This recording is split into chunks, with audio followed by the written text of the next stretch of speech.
Hello friends, welcome to খেল দুনিয়া। ভারতীয় ফুটবলের সম্প্রতি ফিক্সিং নিয়ে একটা চাঞ্চল্য কিন্তু ছড়িয়েছে। তোমরা জানো যে গতকাল সোশ্যাল মিডিয়াতে একটা ভিডিও ভাইরাল হয়েছে।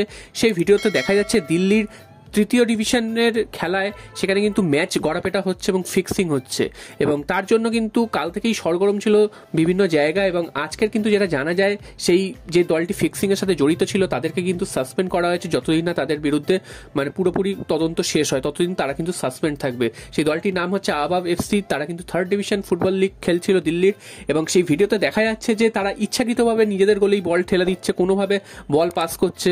তো সবথেকে বড় কথা হচ্ছে যে এই ধরনের যে ঘটনা যদি চলতে থাকে তাহলে ভারত 50 বছর কেন, আগামী 500 বছরও বিশ্বকাপ খেলার সুযোগ পাবে না।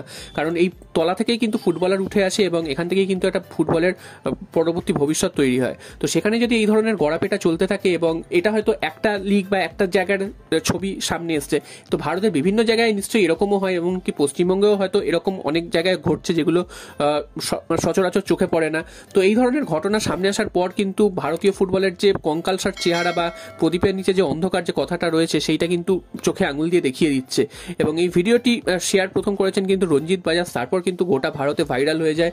তো এই রকম যদি চলতে থাকে দিনের পর দিন, তাহলে ভারতীয় ফুটবলে নতুন প্লেয়ার উঠে আসবে না, ভারতীয় ফুটবল আরও এগিয়ে যেতে পারবে না। ওয়ার্ল্ড কাপ খেলা বা বড় কোনো টুর্নামেন্টে গিয়ে ভালো সাফল্য পাওয়া, সেগুলো কিন্তু কোনো কিছুই হবে না। এমনিতেই ফুটবলের উন্মাদনা ভারতে কম, কয়েকটা স্টেট ছাড়া। তারপর যদি এই ধরনের ঘটনা ঘটতে থাকে তাহলে কিন্তু ভারতীয় ফুটবল একেবারে কিন্তু স্তব্ধ হয়ে যাবে।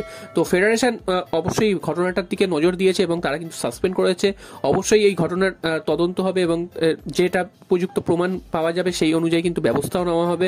তো এই ধরনের ঘটনা যাতে আর কোথাও না ঘটে সেদিকেও কিন্তু নজর রাখতে হবে।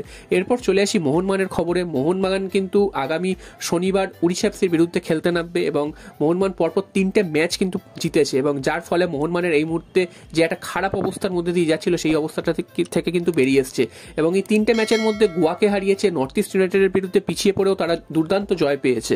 সব মিলে মোহনবাগানের এই মুহূর্তে একটা ফিল গুড পরিস্থিতি রয়েছে। এবং মোহনবাগানের যে চোট আঘাতের ব্যাপারগুলো ছিল, অর্থাৎ ব্র্যান্ডন হ্যামিল, তিনি হয়তো উড়িষ্যা ম্যাচ থেকেই ফিরে আসবেন, কারণ তিনি কিন্তু অনুশীলনও করছেন।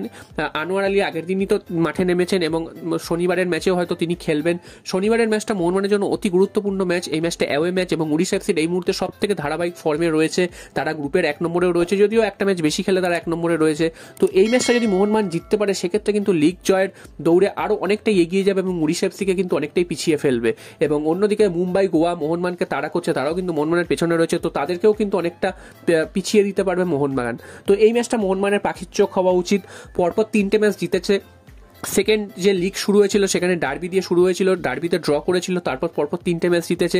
তো এই ধারাবাহিকতাটা যদি বজায় রাখতে পারে সেক্ষেত্রে মোহনবাগান আবার কিন্তু লিগ জয়ের দোরগোড়ায় চলে আসবে, এবং লিগ জয় কিন্তু তারাও কিন্তু করতে পারবে। এই বিশ্বাসটা কিন্তু হারিয়ে গেছিল, সেই বিশ্বাসটা কিন্তু আবার ফিরে আসছে।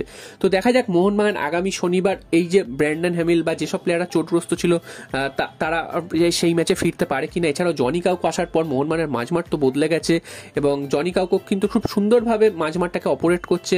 ডিফেন্সে দীপেন্দু বাচ্চা ছেলেটি যে খেলছেন সেও কিন্তু খুবই সুন্দর ফুটবল খেলছে, এবং তাকেও কিন্তু বেশ চোখে লাগছে তার খেলা। এতদিন কিন্তু এইসব বাচ্চা প্লেয়ারদের কিন্তু ইউজ করেনি ফের্নান্ডো, যার খেসারত কিন্তু মোহনবাগান টিমকে দিতে হয়েছে।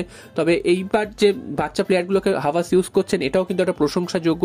তো দেখা যাক এই দল ভবিষ্যতে আর ভালো ম্যাচ জিতে টুর্নামেন্ট জিততে পারে।